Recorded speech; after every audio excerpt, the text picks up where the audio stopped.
me wo bona fa mu nyina titiri ni ahenkro ho 98.9 anopai ama kwadu ni adehye no keke be mo wo mo ne adaje kura wo mu kutam e wala agi be kwa na bro sanum ene namu fa chira station kofa yeti mu shanto mo ho a e kwa kofa be nu nkwanta kosi ahafo 98.9 no so a na wonu me wodoma ene na afa no osaje fo aboboa no wonu mo fa bi life a eye Sompa 101.3 ena afi Doma FM 100.7 Agya usu bema wonu ne dom no wo mo tete famu a Kodivo afo nyina wo munya ensempa no bi etie kana Sheba radio ye live ho Sompa www.sompaonline.com ni nyina da yewura tabo aten wode koto obenya bia kenkan na wanya bi nso ahwe woni so Sompa FM live no na YouTube na eno na bruchirefo no ebie mu ma afoforo enya bitie Sompa 106.5FM Accra Facebook so a yewura rich Tony Bitmise wode nam ho ya wiase nyina nso enya bi na wo mo ehwe yen 106.1 Sompa techiman newo ya wutie yensesia edifri eno mu no ana uwura mu ewo nkransa 90.7 eno nso etoto adehye ni nyina apete information centers na busua ebro otwe honwi ene menam nka kura wo mu nyina sasa nsemi ya wo moto ama adehye na nya bi wo matie ensem anopai obeti bini nananomu ahemfu bedwa ye wo from mantem wo mu de nkrata aba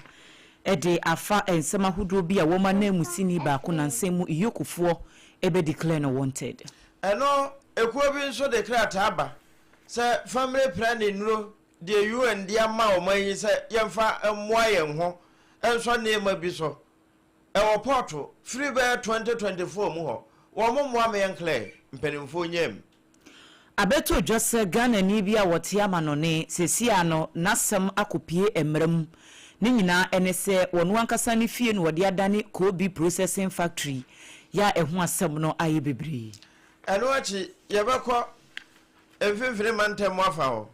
na we de ewutu senya west home na sebedweni ena waye ade bi atraso afiri sukuntu aso kra am na wure sukupon mu ensembe na ekoso ho ye de ba no pei Ayawaso North Mrasebedweni achire mu hia sesesei emabuna ba ebetimi asuansa nnyuma na timi aboa eno so mbetimi asua age wo munya adaje na fe wo ya ahofama discipline na no nso na wo hena wo nya mbekire eka kire mabunu se wo montwe wo ho mfiri no bone ho na aboa ma sai ni suade hunu no atimi abem yewia ye de obekọ amanone Israel maino emu na beto dwase wo mo atotototo air strikes ahoduo binom wo Lebanon mpotem hono a enye asem kuma weyi eni afoforo bia no pai ye de nyina esomo se na Kodwogye Company Limited anopa no nsia kasebo wakenkanfo Adwoa Asare enimidin mene triple emai Agya Appiah Apam Dadaa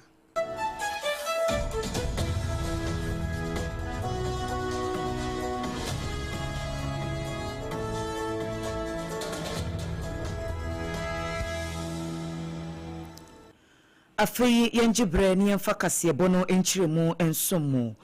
nananomo ahemfu bedwa ye wo fra mantemu Volta Regional House of Chiefs and womode enkrata tintintin apiedwa ensemo a womo kanyina ne se nansemu entemu womo wo hwan womo te se Economic and Organized Crime Office ya eternity a wa efreni iyoko edwumaku ba ko a eba nipa bonefo semo enhwehwemu a womo di mu akotini ye pa womo de betu dwa se womo representative anana mu senior wo council no eso metre Council of State Dr. Gabriel Tanko Kwamiga atokole iyokofo se womo ehhehye no wa mo declare ne wanted wom se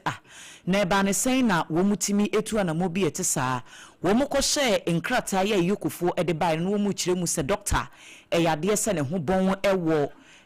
fraud nsem ahoduo bi any money laundering entanse bi ayede abono na eye enkrata ya eba House of Chiefs no ekiremu se anamoni ekwan a iyokufo ede Council of State Representative nafa so no enya de se wo moboju so kra sanse wo mhwehwe mu kakra wo maye hunu se asem we kra di kan court aba ama court no ahye se enya de se opinyin no kra nasem no ekwan a iyokufo fa so handle no ekoyi na eye humo wa pi se Dr. Kredi kan de nkrata aba ye se iyokufo mepa ne cho nanso wo ma mpene ma wo mo san be counter eye doctor nkrata na wo de ba ye se wo mo de baby a wo mo gina no wo mo gina so opinyin no fraud no any money laundering tansa no wo mo de abono no eyade se wonim hu bi enti to wo mo to nsa frɛ no kora mire bi se wo meboa manhwehwemu emfa nkoso no opinyin na nko enti wo mo de baby a wo mo gina no wo mo da so a egina ho enti enu a na Volta Regional House of Chiefs for enso ede enkrata yi eba ye se sa ruling na High Court ede ba ye no eye wo mo wanwa se iyokufo ani so enu nti wo mo pese wo mo ka kire wo mo se anamon a wo mo de hye Dr. Gabriel Tanko Kwame Ga atokle wo mo de no afaso no enya de se ekoyie kuranti wo makasa ede etia wo masan ede akire mu se senke be ye na asomdwe betimi aba iyokufo wo mo mepa chew na sansem no kura no wo mo enyi emfa ho sanse asem a court atena so de ruling abade ba ne sen ene wo mo san be kase enye no kure na wo mo se enkrata yi emu no ne kurakura wo mo awiata so pasa tentre ne any due process na wo betimi ahye agina ho se de be ya Ghana ya mamra constitution no a ye de ya adwuma no enko wiase se emra no ebedi aboa wo bi na eduru obi nso de ya emra no sebe etietia ne fa hodie so eno de enya de a wo mbepene so kura enkrata yi Togbe tepre hodo ya woto so enan wono na ye president ya woda Volta Regional House of Chiefs no and wono ena nensa ehyesa enkrata yi ase Sompa TV ene Sompa FM ekoba je sesempre anopa na onsia kase ye bono eno ena edi atwago ewo wafidie no so a wo tinka bie no so data no na ade ko Facebook no so obenya bi no wahwe wo Sompa 106.5FM Accra Defe wacha mobi nso anya bi yeda so a egina mamre nom na yewura nsem foforo mu no ekuo bi ensha aban ase na wo mo nso ani suade hunu ne se eba apomuden pa wo mama betumi anya bi esanse ensakro nso nyame ne kata aban nkuntimi nyo na eno na wo mo se enura ahodo bi a eba yuwe ni hyehye mu kura yedomode bo ye ho ban efri nyense a yemfre no na eno a epentama benti contempt of nyensen na eno aba ntem no yebetumi asisisi ano na boama ya ho den wo se enya ne yede ye adwuma esom mo man ne kai de ebetumi afiri mu no se nuro no bi aba 2024 mutu osana abosom besi ne eda so report se beyo na won beje mu ama aba na ja won ma ese won sabeka no won mo so ete akire kura won mo twa besi sabre na Marian Stores International woba wotua won ma no Henrietta ataka akire wono na saasemi wode to Sompa kase anim. So there is over 500,000 USD worth of family planning commodities, which is stuck at the time of court since August 2024. These are life-saving family planning commodities for women and girls in reproductive age, and this is denying them access to reproductive choice, and also increasing reproductive health issues like teenage pregnancies, STIs, unsafe abortion. We are urging and pleading with the government, the Ministry of Health, the Ministry of Finance, to expedite the release of these commodities so that women and girls in Accra and as far as my village in Sefshi also can get access. Because Wano ene batampa wada Mary Stores International Adwoa ewo maimu Henrietta ataka akire eno obacha sesa na ehma no a yede boy ho ban efiri nyinsan a ne yenka bi nhye mu ho no ne nyina be sesa abre eda so report a wo mo ma won kwankura ma won mu ntimi nklei enti we de mpanimfo nka bi ma won ente sa ahwe na spy titru cd ne nyina eka ho Ebusia yetoa ensem no eso na Ghana ni dehye bia wote UK minor emua ye freno Stephen Ekuyoku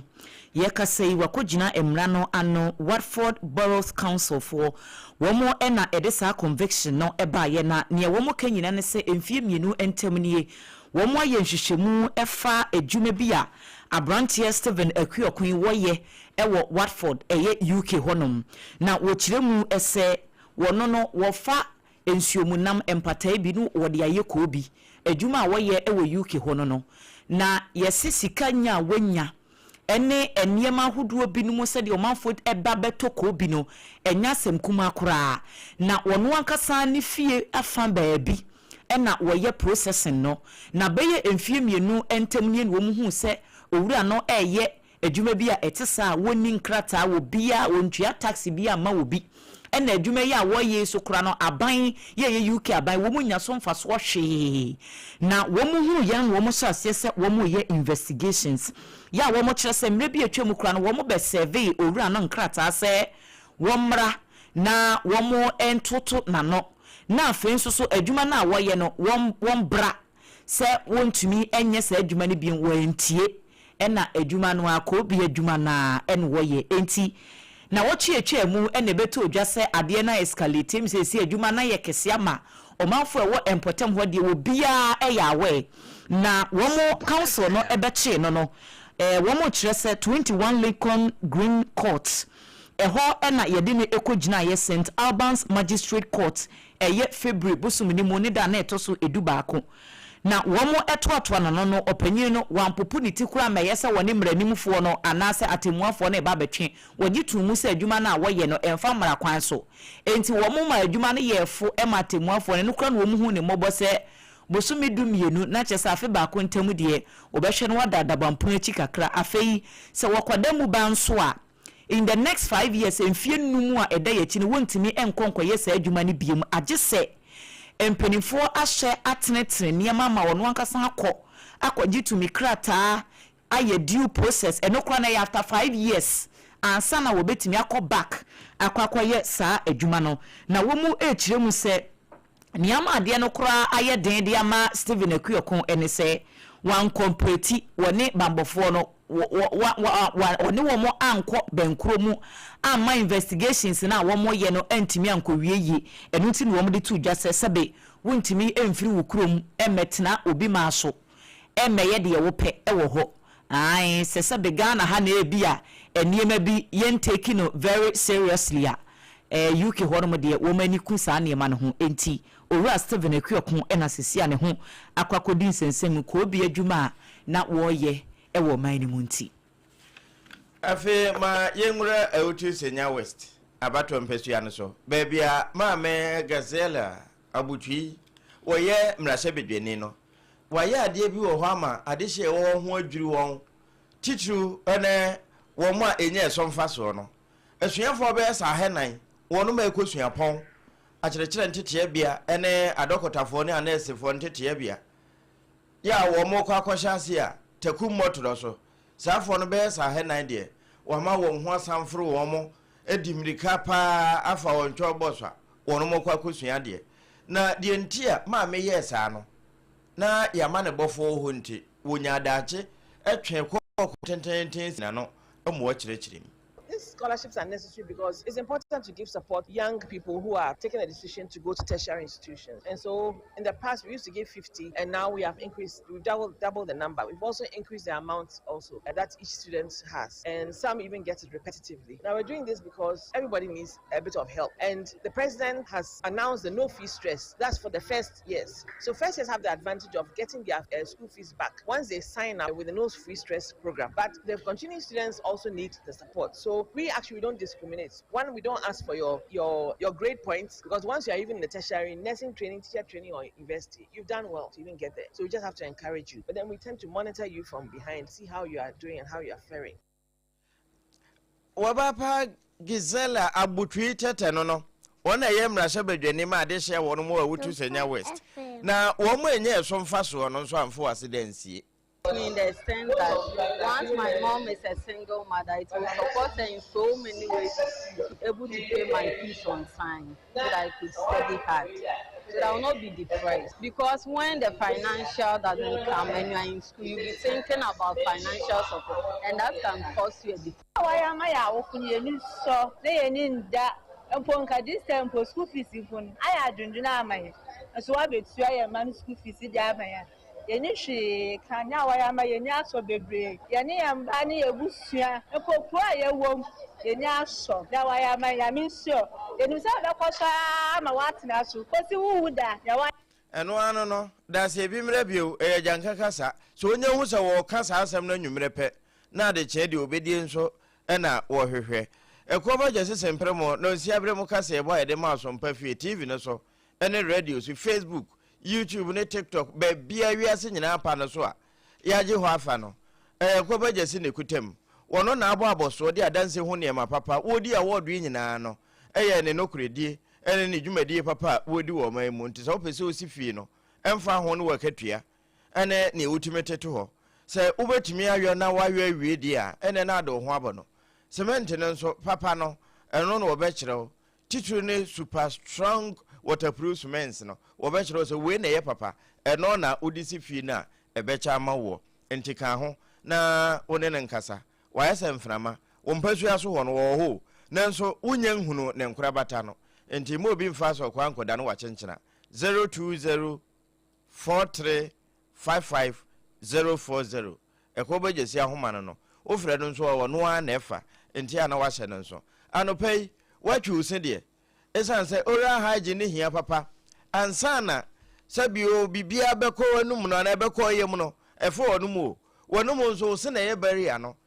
eda se bo atachrema no ede be masen no ansana awia akwa koduru minim na akoyem eno se hunti ena wese de ono akwa ye granda no abri bia emutie abri bia efi ewomu James ahodo de ne nananom frɛ ne jempre no ni nyina betumi afifiri wo se ase na wadidi amene wo se ase ntasu yi na aboa ma digestion aduane ne mposaye wo yem no atimi akọ wano eno se ho no na Leicester Company Limited fo wo moye hwehwemu a wode aposin papa bi aba se enumkro wo enum a uhia wo mo heba no ebebo apa ebekum no na afi enum kankan no eye afiri ho ebi o ho ase ewoni tirim kan ho na pe aposin papa fatwi yaz de no we ya making o mo whitening enema uti wo se eye fitafita enkoye tit whitening ne hwan abra ye wo adura ebetimi ayo uyi eno to nchen a wo mo ba ko bi gel se enkura no gya won wo ba na asa wo mbedi ni nyina ne desert ene ne pampa no na eboa yiyi wonu motachere maase bibia emefi ni fi enti anope ba bi eton nuru no ana provision store bia okwo ho a ya busa ya azna so wate 05016195588 ebia na won kran fasa ahoma no your password nemo wo kuma se no 05013903338 na ono wo mo nkasa titi wodudo no one musa na da so ho wo mo ade won ho atoso no de tituru no abibifo no wo mo da so a ekuta wo mo nkwam enti wo no amfinhia du osia enso beka safe no wodu nsia eno nti na American for 2074 de ama wo no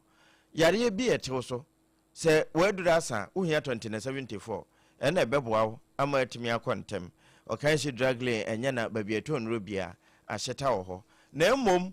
we ya American no se ukọ na akototo nuro we nyina nom na ye ka chawo se ode no prostate de onim ho adwuma endpoint homeopathic clinic wo mo enetimi etwa abahwe ano yira kura ana ya ka chawo se kidney disease ekumunipa tenatena ho fako endpoint na wo mo mfamfidie diagnose na fe ye ka lab technologist for na wo mo hunu se wo yade we no wo hia massaging na fe ye mfa nyawo ana wo de na physiotherapy enti ye de homeopathy no na besa ayade homeopathy aduro so ye nton odra store age endpoint ho enti wo kumase a wo kronoma bo hia wo nkran a wo share signboard spenters kwa no so wo de babia wo bia 0244867068 ene Dr. Dubu atenkasa na wonkwa na nyame de ma wo no nka ye tenten o nanso yade enti ba mo wo betwa so ama wo kona wo mo ema na nye tenten emfama no pe wo mo kan ye ho ene ye de nsem no ba ye dan ye hutiawa ye ba de aka akire no ye de be mo akosi ama no ne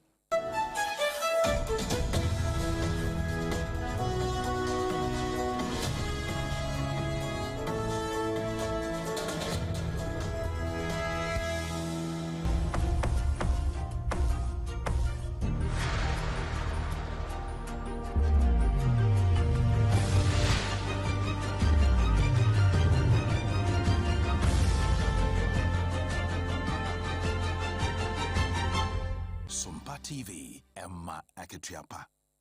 Emma Aketiapa ampa ebusuan ye damwase ye to akase bono eso mrase bedwani ya wogina mu edemo manfo wa ya waso north abato mpeswa so eye onumunyamfo Yusuf Jaja Isaka na wode atodwa kire hiahia se emabum sesei wobia ebepe ensanunuma aye anti vocational skill training no wo chese wo mudi bi eba empotem ho na ababeboa ne manfo a ewo empeswa no so na wabra mrase bedwani wode ne nsam atodwa ewa dwumadie yi ase enno na mo epa ho ntoma no wahye emabru no enkuran se wo mining kanko ene ne fapem kese pa eyensa no nyuma se sikasem ebetimi agine ya ene se wobia ewode wode ne nsa eye na eno so etimi aba emfaso nti wahye wo manfo enkuran se saa akonya ya aba beda hweyi mo ntoto na sekura wobia take advantage se de be ya wo masetena mu nsem so ebetimi akonkan wode nsemi etudwa na yamani boni na opon chichiku ejina se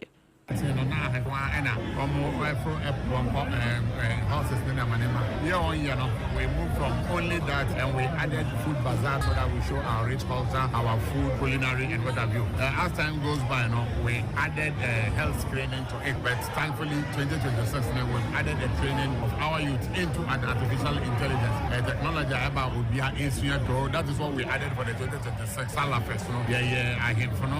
culture, food bazaar, health screening, and a training way account, and a graduation. So far, 250 youth from the community and participating actively, 170, 75, and I graduated. So to God be the glory. To head my speech, we caution them, sir, and we encourage them. Sir, you can't just let Adwoa now. You need to advance it. You need to implement. Learning it is one thing. You need to implement it. Community also.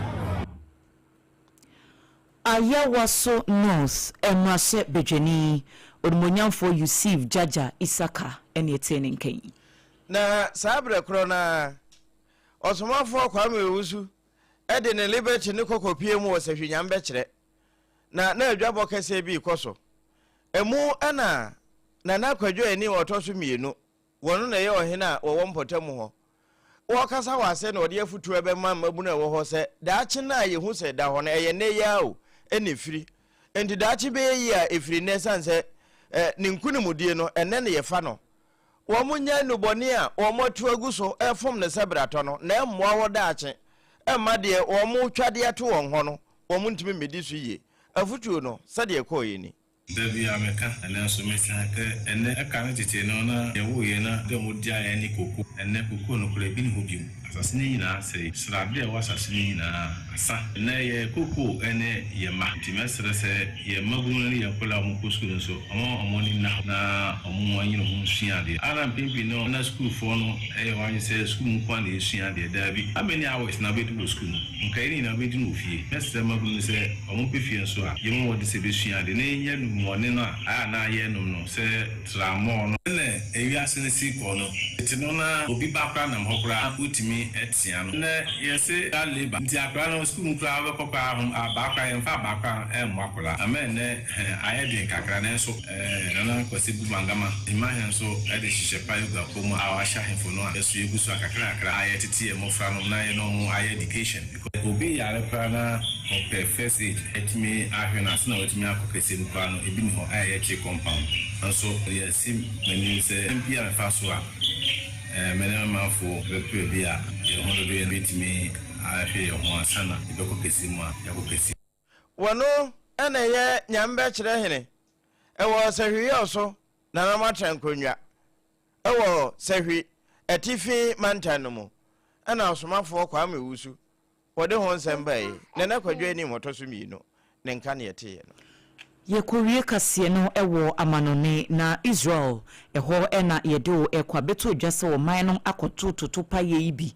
ewo Lebanon empotam ho no ama enipa mpempem ena ahwere wo monko afoforo wo mapepran so de buburuja ye kase yesi ayaresabia ewo mpotam ho nyina ye ma apomudi adwuma yefo no kra wo mu hu na kwan a wo mde wo ho befa so sanse nipa ba ene yede wo mo base wo mo mamage ayarehwe na wo mu echire mu ese kronkuma hodo obeye makomako wo hanu echire die yade se wo mo so wo mo hu atie southern suburbs ahodo ye wo bieru ye no Lebanon anafo afem ho nyina ka ho Eastern Bekaa Valley ni nyina eka ho na wo mu echire mu ese US mampani Donald Trump ne press secretary Caroline Levitt wono kura na ebechire mu echire sese na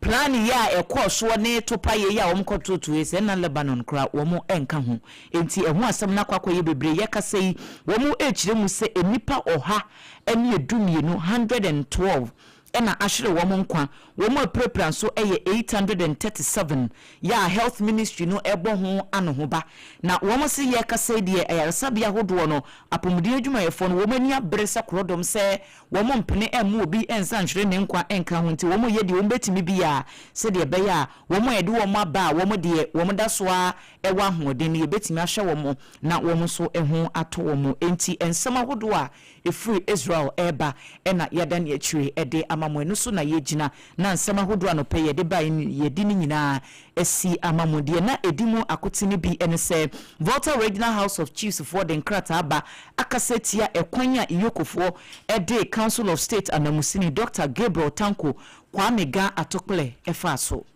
sada ana mame Henrietta ataka echire se wo mo ahyepu nnuro edi firamanone aba besi porto besi sabre 2024 besi ne ya ma wo mo kwa mo onkle anhwa na spy Ghana this year Stephen Akuokon ya wati UK Watford na wono ko bi adwuma no woye ewo ono ankasa ne fie no emfamra kwa so enti ye kase yede na kogina emra no anim na mame Gisela Ogbutui tete waye de eni ho ama sese na de hye wo wutu senya west ebo na baso pa sa wabo ama wo mo a ekosuapon na nso kapre ne fie no wo mo hwahenha wo aye waso north masebedwani e de atodwa se emebu na wone mpeso ano so ne Ghana nyina obi a enhwe se wode ne ho be hye ensano nyuma entity mu sa mabu no na nyambe kire ye wo se hwiye so na no matra nkonwa ho wo hina wo ho atu wo mfo se wonya nubonifa ne no na bema wo matumi asua ehunu na da acha yiye sanso ne de ko Israel eye amanone se wo makototo tutupa ya huduo bi e Lebanon ama enipa be oha ni edumienu de wo mo atona no wonsie do ye de aseda no e mana na kojoje company limited ko ba sempremo eno no wono e na ekita yemu anopei tontina 74 ye na nom dudu akane na wo mo hye no anopei wo mo so ebeso ya Celesta company limited wo mo ne de yas toothpaste ene ne brush aba edwaman so e na fe endpoint homeopathy clinic ayaresabia papa obetimi akoho na wonyare na yetu asie ede ama ebusua aha ena yediwu esi anopei Adwoa Asare enimidin mene triple e mai Agya Appiah Apam Dadaa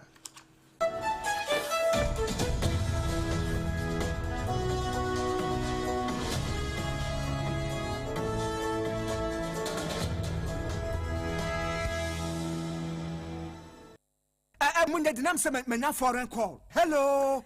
papa, what do be a new? Se me feel London, echo US. Na no crowd who crowd from me mama nia. Na papa mo ho to say. Awurade aduma haboko. Na ko jejesi. Ekwo bosem penemo. De woton adansi ho niam no nso. Wo hye ho de. Oh, wo hye ho. Ekwo ba, mesi wo bodwuma kra sre kane no a. Na wodru US won so manfo bondin sa na. Eh papa US hakura de. Na ko jejesi company limited agiba bia. Wo Holland, Germany, France, Italy, London, Canada. Eba adansi ho niam dia. Obia se na kojejesi company limited. Na matese wo bie depo kesie bi e wo kasoa. E ho na wo bia koto adansi ho niam. Na eye no kura papa. Oh, no kura pa. A police station in Chenhua. Hey, Akuaba sempre monono. Onye mereda. She, we kura no miensa mua ene obi en foforo yawo. Baako abu akwase paase kumase. Ene baako so pokura se nkran ha. Obi ase na na kododasi eye bemaba. E wa dansi mu. Waton cement, iron rods, banding wires. And Adwoa plywood and just said the board dance wo. Te se bibia e de hye e dansi ase de ko wie. Depo no nyina nso eye tufo bo.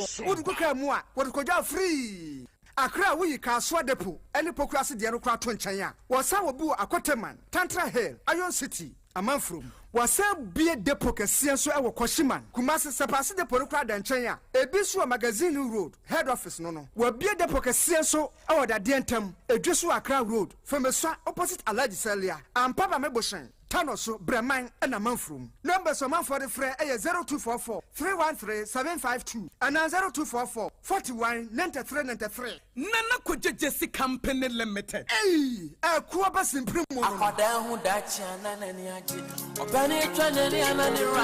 Ghana Bismaima, Munia Bakusia Guabuajini, Sompa 106.5FM Accra. Yedijumedia Bia Bay, the Boyan Cassia Brabo. I offend a Sompa Rhapsody. A Sompa Rhapsody. A Basu Efi Adwoa Ekosi Efiada. And upon what you see and upon do pepe. 8 a.m. to 10 a.m. Entishia radio counselors. Reverend Professor Joseph Osafwadu. Oh, you're clinical psychologist. Now you're theologian. Our being what Abrabomunim dear. Any Akosia Guabuaje. Ewo radio so. Adwoa Ekosi Efiada. 8 a.m. to 10 a.m. Now Benya Abrabomunyansa. Yabamo do anamo SCCA. Sabibimpo ena ekoso Abrabomua. I wouldn't name me Sasawa. Ayat Nayan Tufu. I was Sompa Rhapsody so. Now what do anamo SCCA? In a world filled with pressure, emotional burdens, broken relationships, and silent struggle, Sompa Rhapsody emerges as a timely and transformative radio counseling program designed to bring healing, clarity, and hope to individuals and families. Ente ya mwanka samudia yepesa abrabone ye mrema yepesa wodi nimdie ebobra yepesa esiwi ente shanonso Adwoa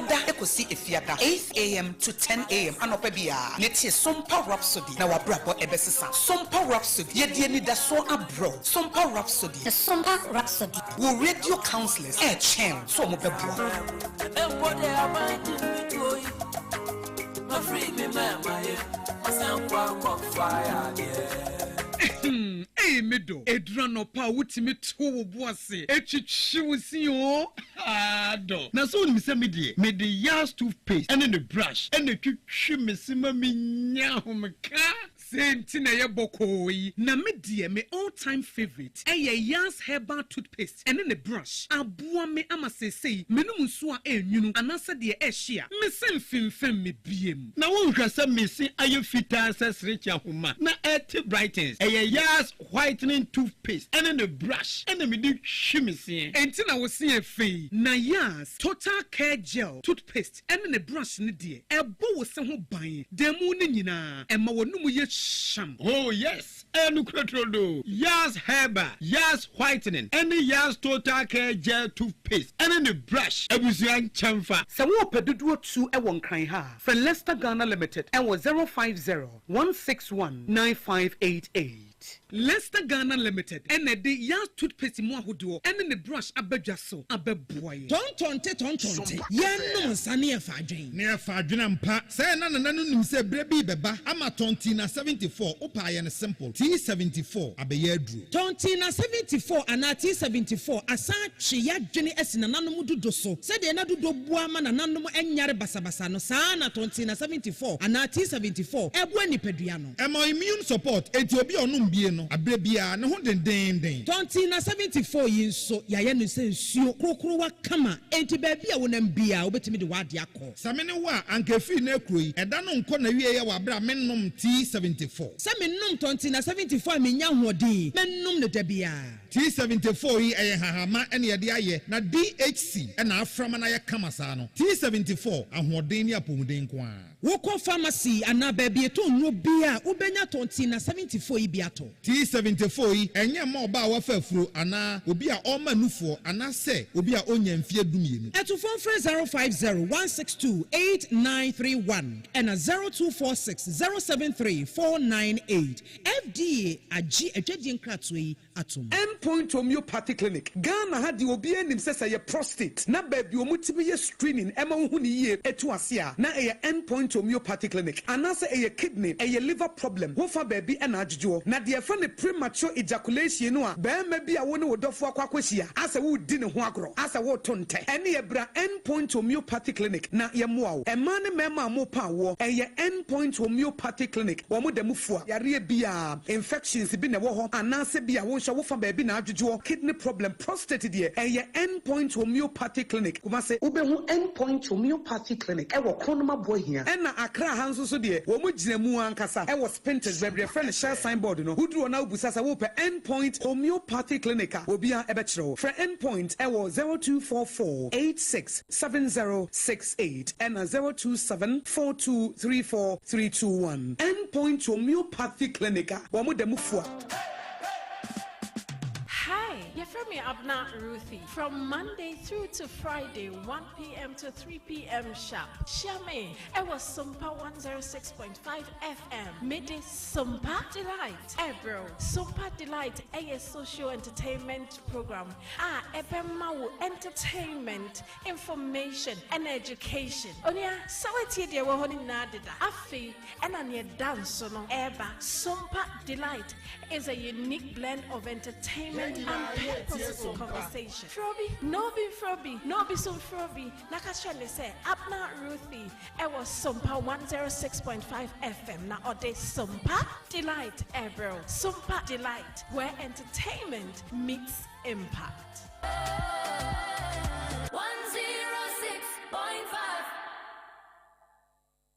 21st clinic a sciatica expert. Sciatica no o nerves na wo to ase na fa wo siremu na fa wo nansia besi ase ho no. Se ho techema eno ene ye fa ne sciatica. Na etimi bubu o to ase ka wo se dwe wo siremu. Wo je ho ba bia enye. Na no na 21st clinic ba ye adwuma pa wo mu ye ntia baso bo ma je ne wo Ghana ha. Ene amono ne enya asem ketewa. Wo mu je international awards ahodo, wo mu je local awards ahodo. Na anu nso na wo mu bie the only sciatica research and treatment center in Africa. Bibrim ha no ebi ni ba bia je 21st clinic in Kwa. Woman dear bibidro and the best on ya no masa the machine account. Eya sabia yaria bia wutimi de konemo ma de ba ko a wo magidi wo mu pa no. Eya sciatica and a stroke nso de kwa. Diabetes ne hypertension ne ade ne ade. Ghana ha ba bia wo mu ho. Enkran ha. Se ye wo Tantra Hill runabout. Se wo free enkran eba. Ye wo wonsa nifa so. Wo fra masaman so na eba nso a wonsa bonkum so. Eho na wo behu ye. Fre 0540311311 0540311311. There's a 21st clinic. Still, woman is sciatica expert. In the stillness of the morning,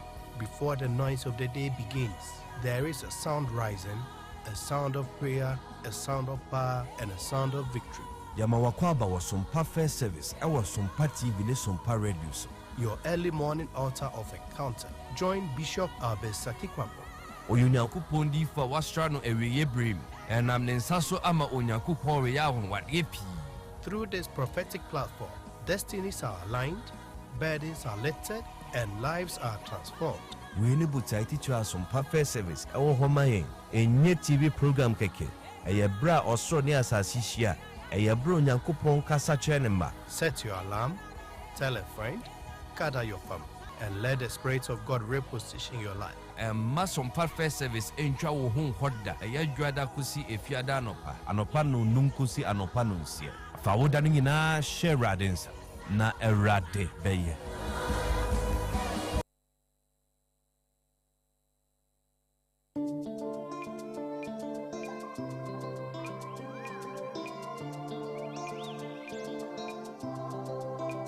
Sompa FM.